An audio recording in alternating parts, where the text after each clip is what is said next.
that she would leave and never contact anybody again just makes me feel that either something happened to her or somehow she started a new life that just kept going. And one day led to 10 to 100 to 30 years. No, it's not a repeat. We are doing a second episode on the disappearance of Cassandra Durham because we have way more information now. And not just with News Nation's coverage. The detective has sent us information that you're just not going to find anywhere else. I've had a phone conversation with her father, got to ask him my questions as well. We need to turn the searchlight from last week off and turn it back on this week because we have so many new details. Quite honestly, details that change the possibilities in significant ways, including a crime that happened around this disappearance. It's time to turn on the searchlight again for Cassandra Durham.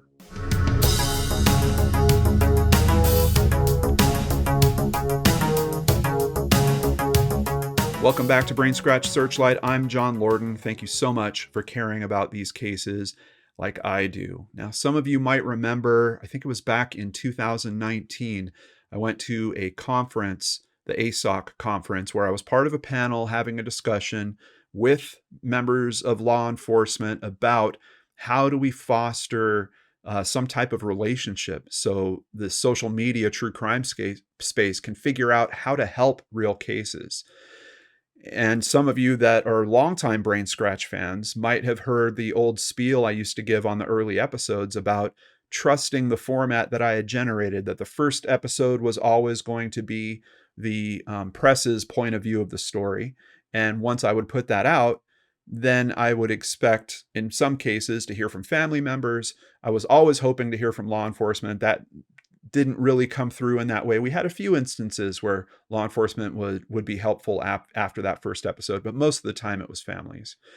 In this instance, I kind of saw when I started looking at this case, despite the fact that there was so few details, we had a detective that was working really hard, and there was particular phrasing that he had used with the press that made me feel comfortable reaching out to him.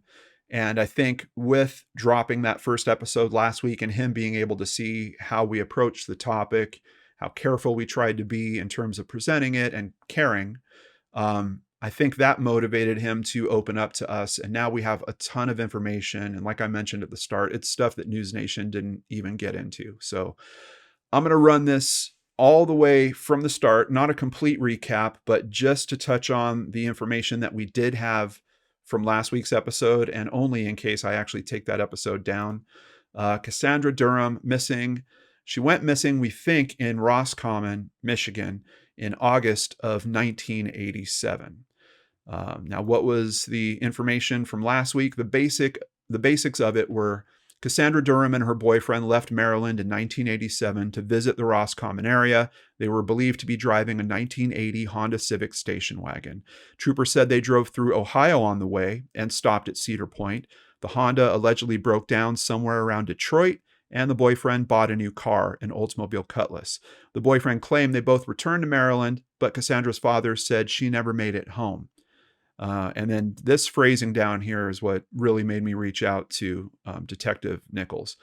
To provide or request additional information, please contact Detective Nichols. And that's exactly what I did.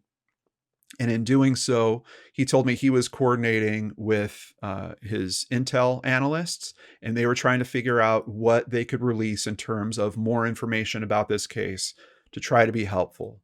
And we got that reply. Basically, I'm going to use that reply as kind of the structure for this conversation. I'm bringing some other sources in so we could try to flesh this out. And then after we get through all this new information, we're going to run some segments from the interview that I did with Cassie's father, Michael. So Detective Nichols responded to me, "Good morning, John. I'm going to give you a pretty full rundown of what we have so far. When this was reported to the Michigan State Police in 2019, it was the first time it was ever reported to law enforcement. So even that version that I was talking about last week about, I think it landed on his desk in 2019, I was assuming that the missing persons investigation was actually open before that. It wasn't. 2019 is the first time that any law enforcement became aware that Cassandra was missing. So obviously way behind the eight ball in terms of, trying to get this investigation off the ground when you've got decades of time just stacked on top of it. Back to his comments. Mr. Durham was compelled to report when he was contacted by a friend from Michigan who knew Cassie was missing. This friend told Mr. Durham that there was a news story about an unidentified woman's remains matching Cassie's description located in Michigan. Mr. Durham decided then to report Cassie missing in the chance that the found woman was her. This was investigated, and it was not Cassie. 19-year-old Cassandra Durham was last seen by her father in late July, likely the weekend of July 18th, 1987, when she stopped by his house to visit briefly with family before leaving to go back to work at the TCBY in Baltimore, for which she was a manager. So after speaking to her father, I understand that she was a manager, basically she was managing kind of two locations in effect. And just in case you don't know, TCBY is a yogurt shop. That weekend, her father left with family to go on a weekend trip. That Monday, while he was on the trip, Cassie's father got a call telling him that there was a problem with the weekend deposits at Cassie's workplace, and they couldn't locate or contact Cassie. Cassie's father tried to call Cassie but got no answer. He and his family immediately left where they were, drove to Cassie's apartment, and found it was empty except for some boxes, personal papers, and a note. And not only did Sergeant Nichols write up this amazing outline of all this stuff, and whoever helped him, thank you as well, but he sent some photos that have been previously unseen. I do know News Nation got a hold of these photos as well. I know they're not the best quality, but we've got a couple of other photos, very limited selection of photos that we have about Cassie here, but also some letters, including that letter that we just referenced. Dear Dad, please, will you ever forgive me? I'm in trouble and I don't know when I'll be back. I will call and write. God knows I love you, L. Cass. Another note under that says, I paid the gas bill and here's the money for the phone bill when it comes. I should be back by the time the next bills get here. If not, I'll send the money. Thanks. So what we have here effectively is we have a crime being the start of this disappearance, and Cassie has taken some money from her workplace. That's really what's going on here. That being said, when I've heard about this aspect of it, and I'm kind of surprised this wasn't brought up by News Nation, I did reach out back to the detective and ask him, I'm like, okay, I assume that any criminal charges related to that theft would be far past the statute of limitations at this point. And he said, yes, absolutely. So now that we know there's a component where Cassie was certainly leaving of her own accord, we don't know what happened after that, but we know this was a big jump. She took a bunch of money in a way that she probably shouldn't have, not probably, that she shouldn't have, and she left. Would that be enough of a catalyst to keep her from ever coming back for decades, for the rest of her parents' life, possibly? I mean, her father's now in his late 70s. From what I understand, her mother's health is not doing very well at this point. Certainly possible. And how much money could we be talking about? Her father tells me he can't remember the exact amount, but knowing that it was weekend proceeds for two of those locations, he felt like it was somewhere in excess of $10,000. Pretty significant. But even with that, I did take a look specifically for Maryland here. At Cary Law Office, they have a little write-up on the statute of limitations for different crimes. For theft in particular, Maryland felony theft charges, cases where the value of the stolen property exceeded a certain threshold, typically $1,500, are subject to a statute of limitations of 3 years. So we are certainly well beyond that. Now, if there's other aspects of crime around this, I mean, we have her and her boyfriend taking off after a theft together. Like, what about even charges for him being an accessory, I'm sure those are in this same condition too, probably statute of limitation of 3 years. But for other charges in this area, for drug crimes, which we're going to learn from her father, drugs might be a possibility in this case in some way.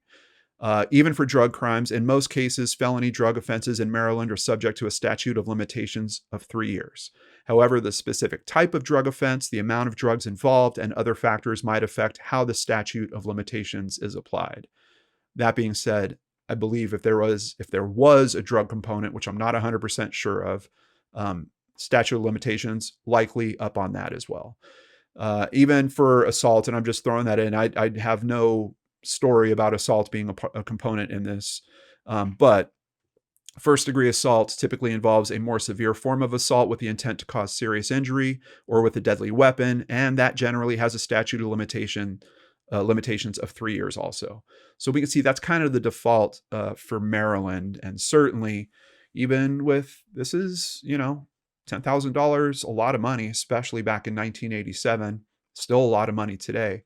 Pretty serious offense, but it's past the statute of limitations. It will not be prosecuted. There's no arrest that's going to happen from it. And I just want to put all that out because I'm hopeful with this turn, now that we understand there's a very different weight to her leaving her home situation.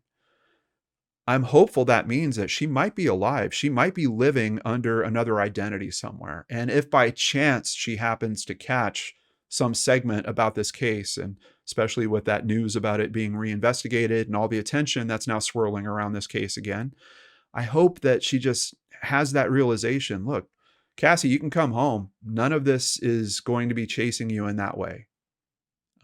So just to be very, very strong about that. Let's continue with the letter from the detective.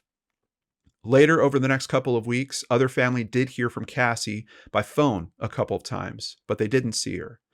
On or about July 22nd, 1987, a family relation is what he's saying, and he actually sent me the letter. Based on what the letter is saying, it seems like it's Cassie's mother. A family relation received a FedEx overnight package from Cassie that contained some money.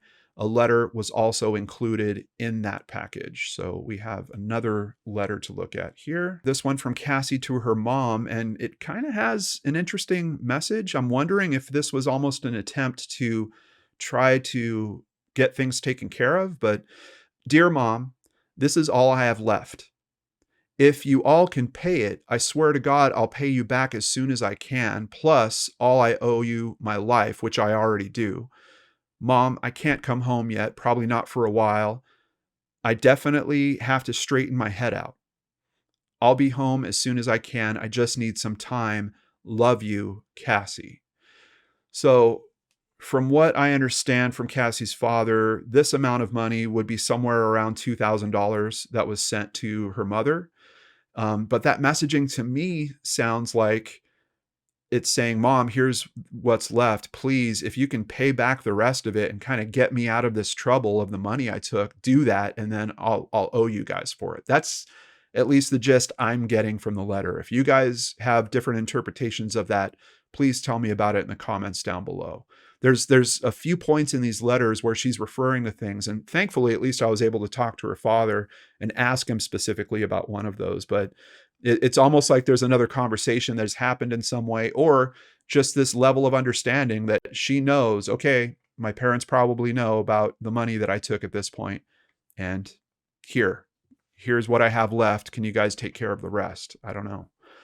That's kind of where I think it's coming from. But on or about September 1st, 1987, Cassie's father received a phone call, and it was coming from a 517 area code.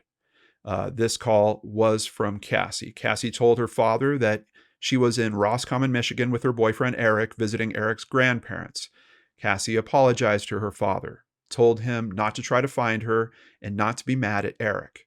Now let's take a pause in that bit of information for a while and take a look at this, because we're talking 80s. We don't have cell phones being used like that yet. And 517 area code, if we look at this map, that is very southern in Michigan. As a matter of fact, I looked through all these towns names, and then I even pulled up a map, And Roscommon is not in that area code. There is no way that she was in Roscommon at the time that she made that phone call. Now, it might be that they were on their way there. Maybe that's been kind of miscommunicated, or over the years, the memory has kind of gotten fudged up. But from what I'm seeing here, if she was in Roscommon, that call would have been coming from 989 area code. And that is definitely not what happened here. Yeah, 989, possibly 231, but I think it's 989. So just another interesting wrinkle in this new information that we have to look at. Mr. Durham did try to call the number back, but he never got an answer. And this is the last time that Cassie's father would speak to her. He did receive a letter from Cassie around this time. So we do have another letter with some more details. Let's take a look at that. This one quite a bit longer, 2 pages. Dear Dad, I don't know what to say or where to begin. First of all, I'm sorry I haven't called. I can't. I'm afraid to, and I really don't know what to say. I don't really have an explanation for what I did. I just did it. Sure, there are a few non-substantial reasons, but clearly none worthy of doing such a thing. The way I see it, it is too late now. I can't turn myself in. I just can't. If I get caught, I'll have to face up to it. If I had the money, I'd give it back, but I don't, so that's that. Mom said if I come home, she'd try and pay it, but I can't come home, even if this gets cleared up, at least not yet.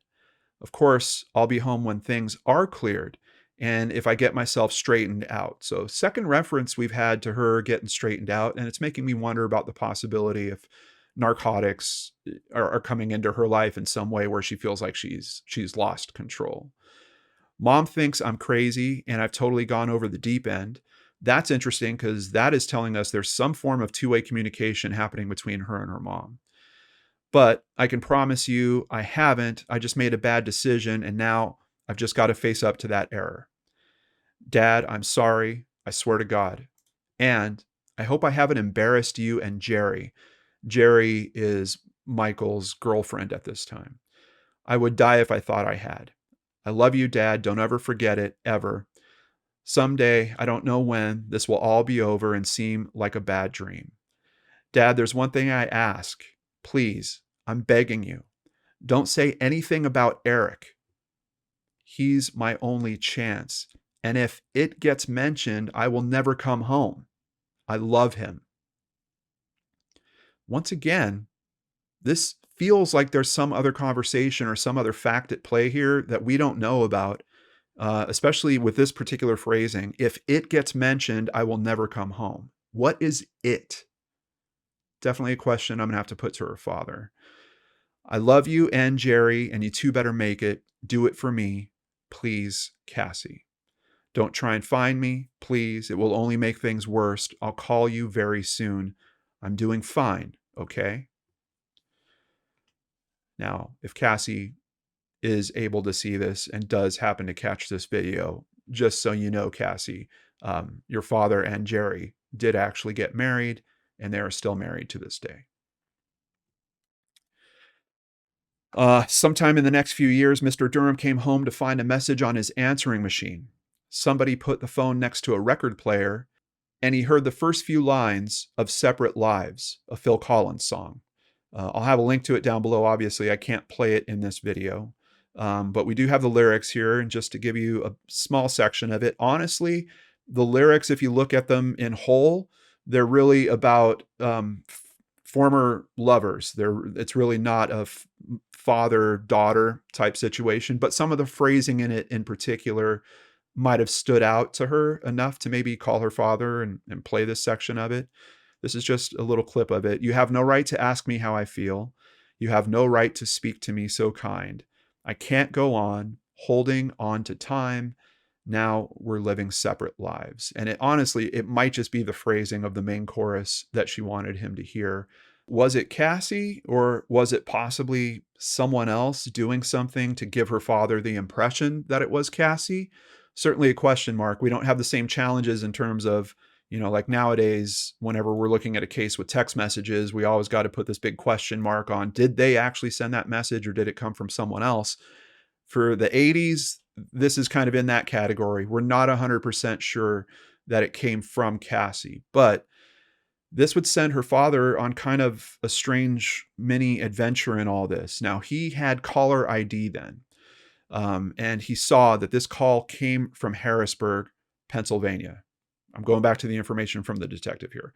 Believing the call may have come from Cassie, he called the number, and he found that it was a phone for a pizza parlor.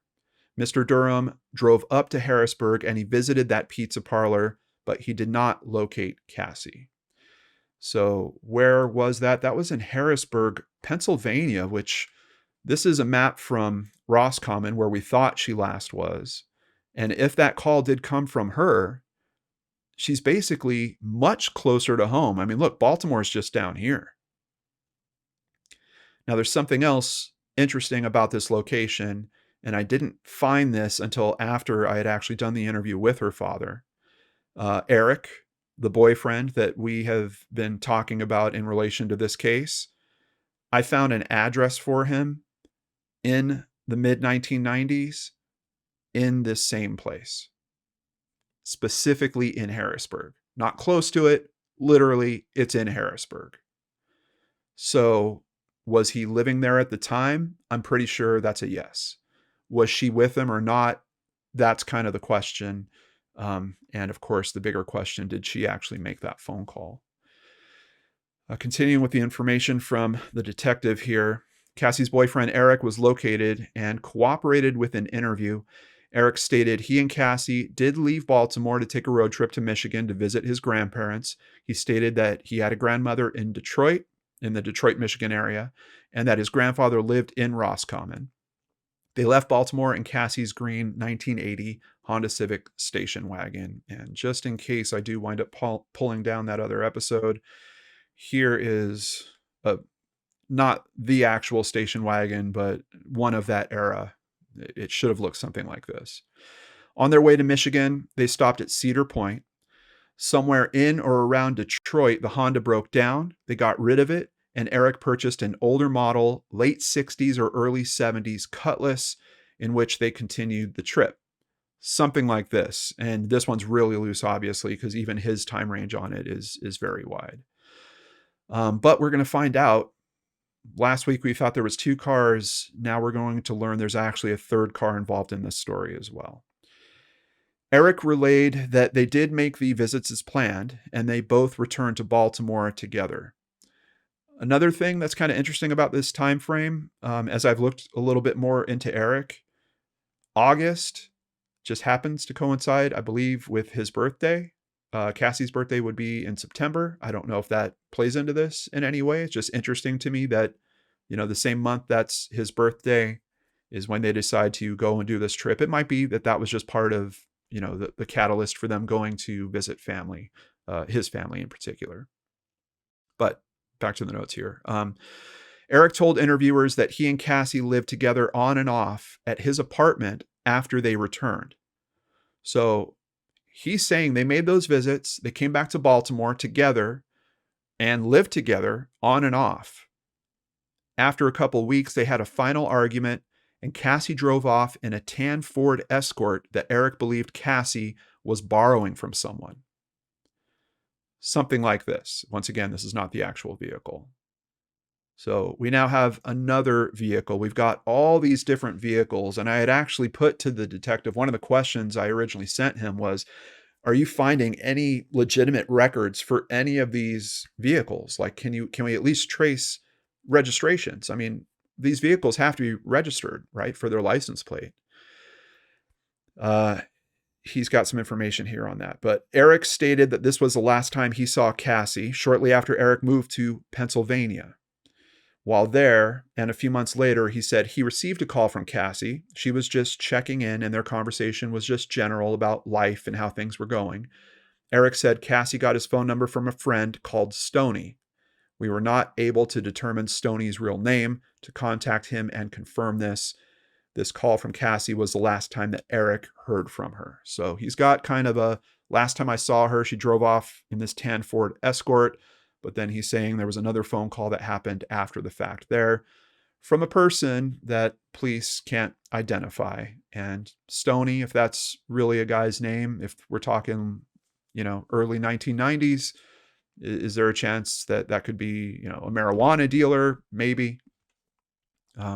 We'll ask Cassie's father more about the possibility of drugs on this.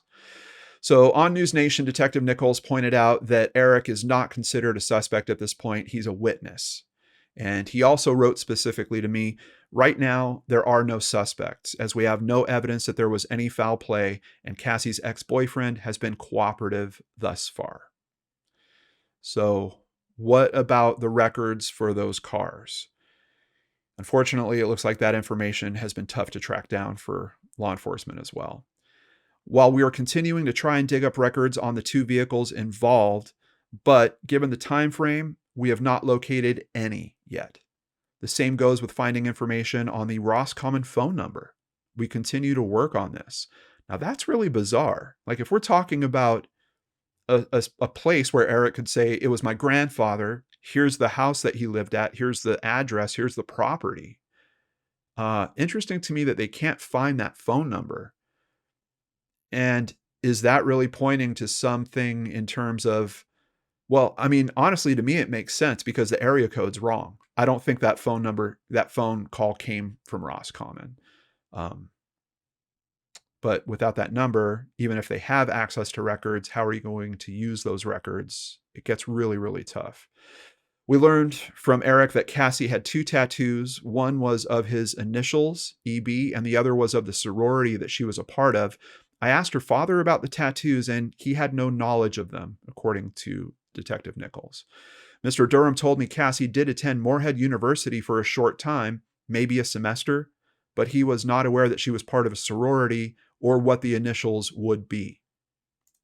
So just doing a quick search on Moorhead State University now and looking at fraternity and sorority life there, there are tons of different frats and sororities here.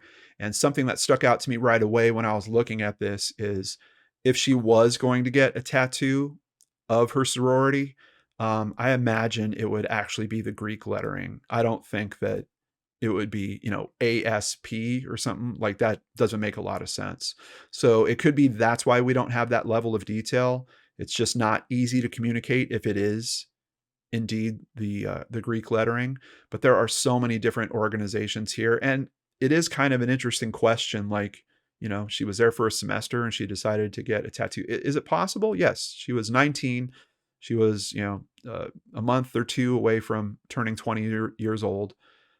But so anyway, I just wanted to try to figure out if we could determine what those characters are on the other tattoo. And I don't think we can. Now, of course, there's a big question about why didn't the family report her missing until 5 years ago, until 2019? And the detective told me there are a number of factors at play that caused the Durham family to not report Cassie missing at the time. There were family dynamics, potential legal dynamics, and the overall belief that Cassie wanted to remain away. I did not ask her father about this, but I just got a strong feeling that there was a big rift in the family, particularly between her parents. And I don't know how much communication happened between the two of them around all this. Again, this is something I just kind of felt in the conversation. I didn't ask him directly about it. Unfortunately, at this point, I don't think her mother is doing well enough to be helpful in this investigation in any way.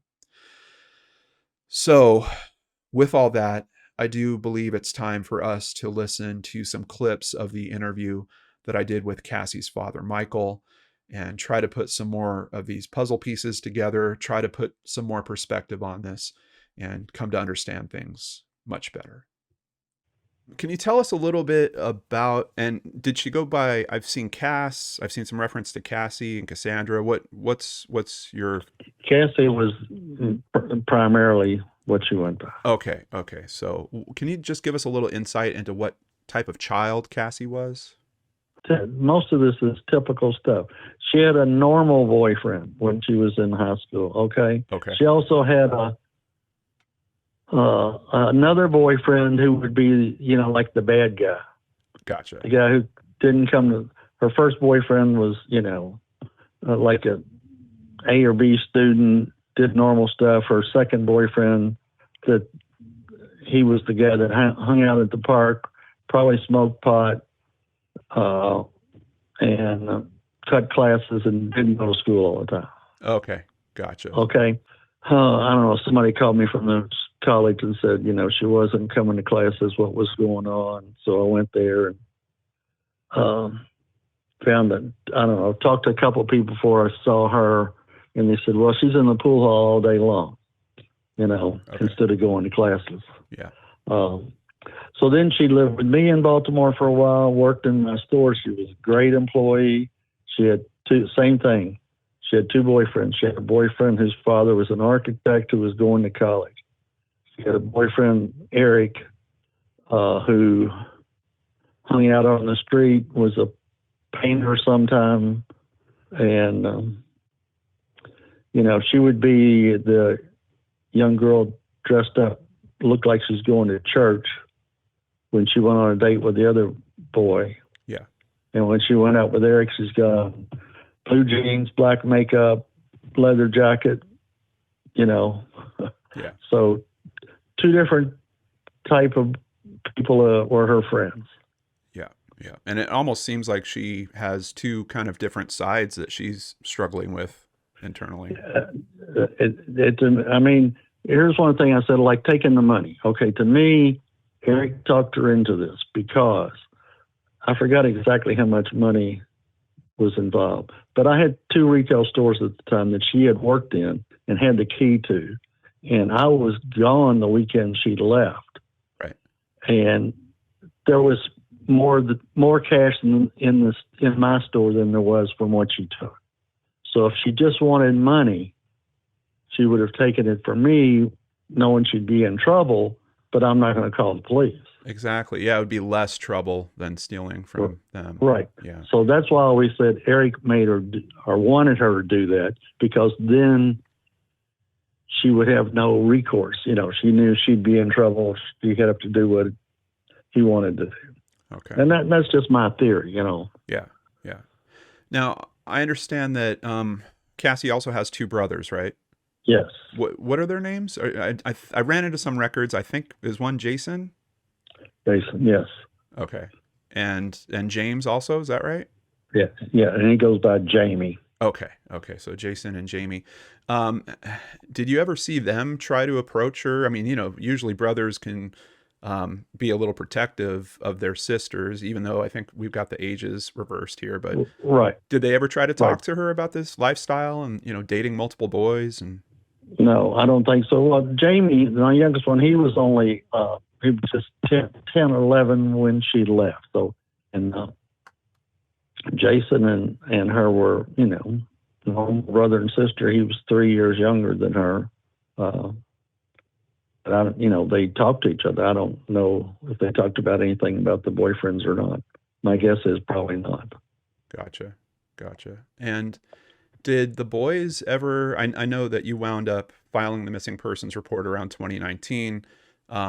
Did the boys ever have any insight or push into doing that, or interest in trying to learn more about where she could be? My youngest son, he hired a detective for a short time who went through like internet searches and social security searches and stuff like that. He didn't go anywhere or do anything, just what he could find on the internet, basically. Okay, gotcha. And didn't come up with anything. Okay. Do you remember who called you about the weekend deposits that went missing? I don't. Well, first thing is, remember, this is before cell phones. Yeah. So I was in New Jersey, and somebody called me from my store and told me that the person from the TCYV had called and said Cassie didn't make the deposit and he hadn't been able to get in touch with her. Okay. But I don't think it was the police. I think it was him. So yeah, when we left there, New Jersey, it was about 3 hours away, and came straight back. Okay. And went to her apartment. Her apartment was empty, except for just a little bit of personal stuff that she had left in a trunk. Yeah.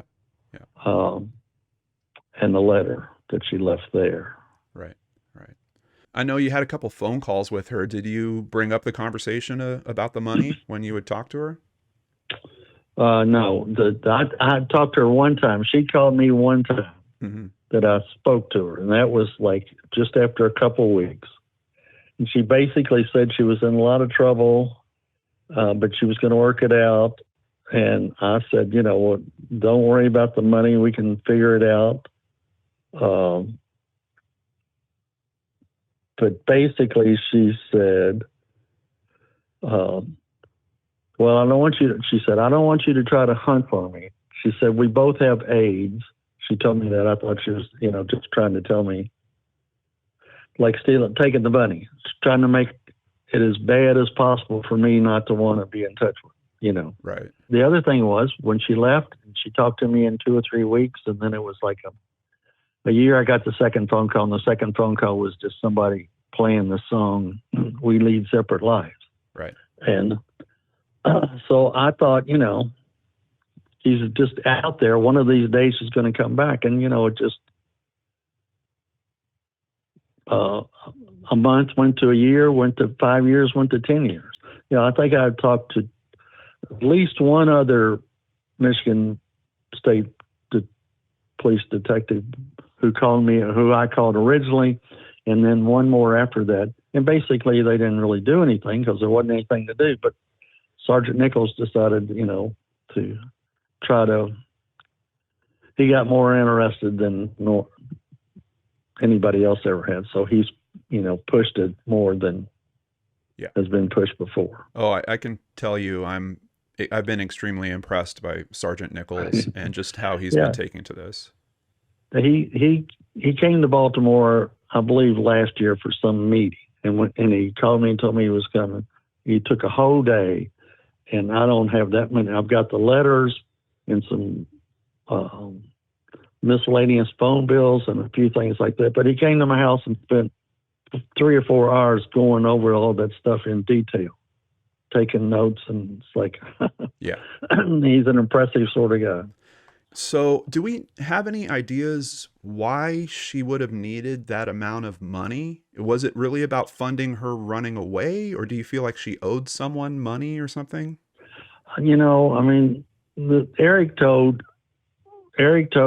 Sergeant Nichols that she used cocaine and spent money on drugs. Well, she had worked for me all the way up to 4 or 5 months before that, running a retail store in a downtown festival marketplace, really busy. Yeah. I knew she smoked pot occasionally and drank beer sometimes. Okay. Cocaine, I've known people who use cocaine, and it's pretty easy to tell right away, I think. Yeah. And so she never gave me any indication of that. And, she lived with me until like 4 or 5 months before this happened. And so I saw when she went out, when she came home and stuff like that. And yes, she came home drunk, and she probably came home a little high sometimes. Yeah. But I never saw any indication of cocaine or anything. And like that, she had this job for 2 or 3 months, over how long it was, and she was around lots of people. I just don't think she would have been that responsible. Yeah. Yeah. So I don't have anything. My opinion always was that they went to Michigan. I don't think her car broke down. I think it got to Michigan. I think she traded in her car, and he got a car with the money, is what I think happened. Okay. And from that time on, he had a car, she didn't. Right. But that's just my speculation too. Yeah. Yeah. And I know, the detective has been telling me he's basically having trouble kind of tracking down, like the registrations for those vehicles and the records on those vehicles. So it's kind of strange, all of that story. Where was she living at the time? Did she have her own apartment? Well, I had just met Jerry, my wife, and I had rented an apartment that I was going to move into. And she was living with Eric in a really slummy place with like 5 other people. Okay. So I said she could live in my apartment for the 6 months that I had at least. Yeah. And so that's where she was living. So when I got the call in New Jersey about her, I came back and went to that apartment. It was totally empty except for the trunk. So Gotcha. she had been living there. Okay. So you knew about Eric before her disappearance, right? Yes. And yes. what were your feelings and impressions of this guy? Well, I was kind of always pleasant with him. I never said anything negative to him. They used to come to, I was already living with Jerry. So in the spring, when she started dating Eric, they would come to our house and play pool. Jerry had a pool table in the basement. So, I saw him not often, but sometimes. Yeah. A couple of times they came and had dinner with us. He was real quiet, hardly said anything. He looked like a guy that hung out on the street doing nothing. So yeah. I don't know that I have a clear impression, but I would say I didn't like him potentially, but at the same time, I never said that to her or him. Gotcha. Now, his father was the head of parks in Baltimore City. Okay. But they had been estranged. I went to see his parents like sometime maybe in a year after they left. And it was his stepmother who let me in the house, and she worked for the Dairy Association in D.C. So these are like well-to-do, normal, well-educated people. And she invited me in, made some coffee. We were sitting there talking. She told me what she knew. His father came. She told him who I was, and he said, "Would you please leave?" And I said, "I just would like to ask a couple of questions. I don't want to bother anything, cause any issues." He said, "Would you please leave?" So I don't know why, whatever. And when was that's before there was a missing persons case? I mean, it was literally just you saying, "Hey, I'm here to ask about where my daughter might be." Right. Yes. Wow. So it seems, is it your intuition that he knows something about it? No, I don't necessarily think. I think he and Eric were, estranged, and he didn't care. Oh, okay. Was my impression. Gotcha. So I think you mentioned this, but the amount of money that she wound up sending to her mother with that letter, that was around, did you say 1,800 or 2,000, somewhere around there? I think so, yeah. Okay. And then in the third letter, she has this weird phrasing where she's asking you not to say anything about Eric. And she specifically says, "If it gets mentioned, I will never come home." Do you know what she's referring to there? And if you don't want to answer that, I get it. Like, no, I had never thought. I have to go back and look at the letter to see. I just had the impression that she was saying, if you say anything bad, because in my opinion, she had to know that I thought Eric put her up to taking the money, because, like I said, if she just wanted $10,000 or whatever it was, she could have gotten it from me. Yeah. Obviously I'd be mad and upset, and, nobody can afford to lose $10,000. Right. So, but it would have been a bad issue, but it wouldn't have been go to jail issue. Yeah. So I think that she thought I was going to say, "I know Eric made you do that." And she said, so that was my impression of what she meant by that. Okay. And then she also makes another comment in there that something about Eric being her only chance, that he was her only chance. Do you know what that's referring to?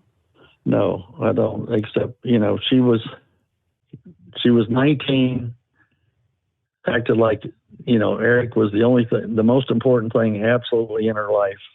And when they were not getting along, she was miserable. When we're 19, just the world looks so simple and the choices are so easy. Yeah. Right. Yeah. Cassie's mother, we got married when I was 19. Yeah. I was in college. I still had two and a half years of college to finish. And Cassie was born a year before I graduated. So, Mm. you know, Yeah. but same thing. And it was, and I guess we were married 17 or 18 years, but immature. Yes, I was. And I thought Cassie was very immature at that, you know, when this started. Yeah, absolutely. So then you have this strange occurrence happen where you get this phone call and you can just hear part of a Phil Collins song that's playing. Yes. Do you happen to remember the name of the pizza parlor in Harrisburg?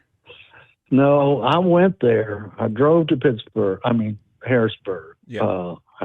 I found the pizza parlor. It wasn't a payphone. It was just a phone. And he said, the guy who was working there was just a kid he said, anybody needs to use the phone, we let them use the phone. So anybody could use it. I don't know. Yeah.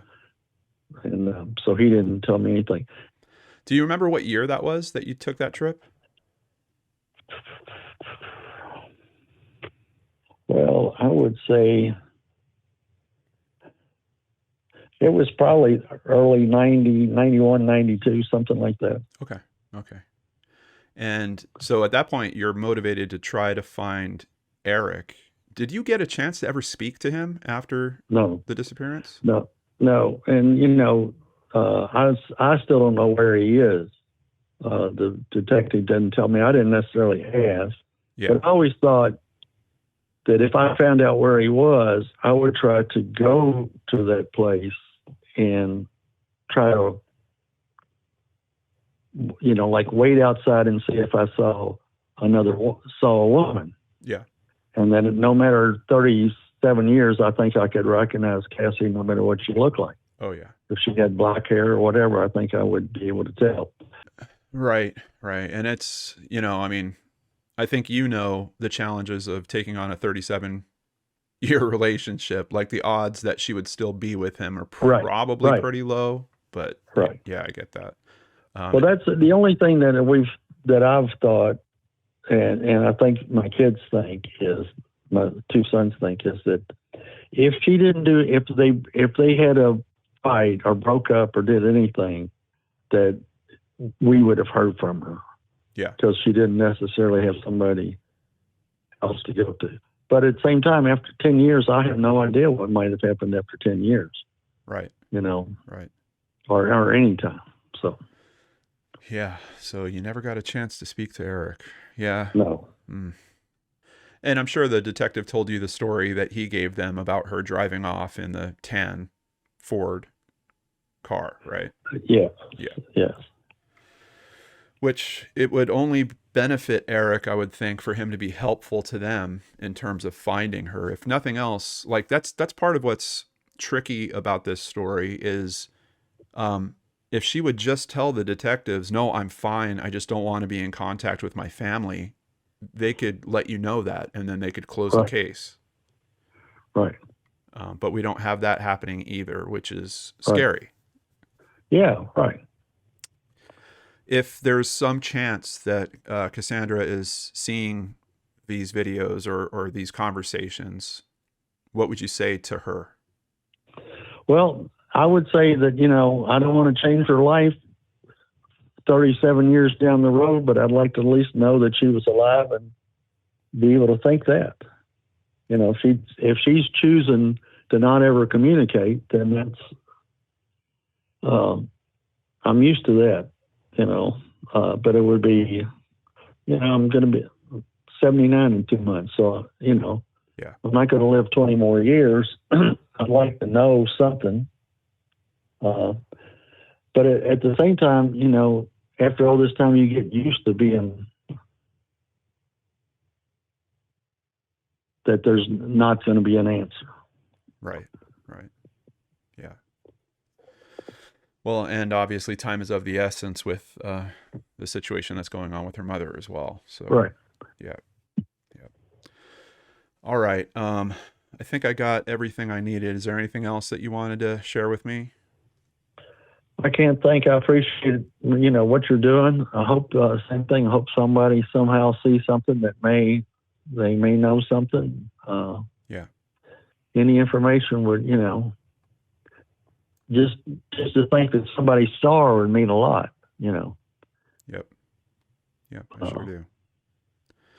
Well, Michael, thank you so much for being so open and honest about all this. And, please let your sons know that the detectives team is getting bigger. He's getting all these friends that are trying to put the message out far and wide. And I'm also going to reach out to some of my friends that have podcasts in that area and see if we can get the exposure raised for you on that front too. I really appreciate it. You got it. It makes me a lot more optimistic than I've ever been. So.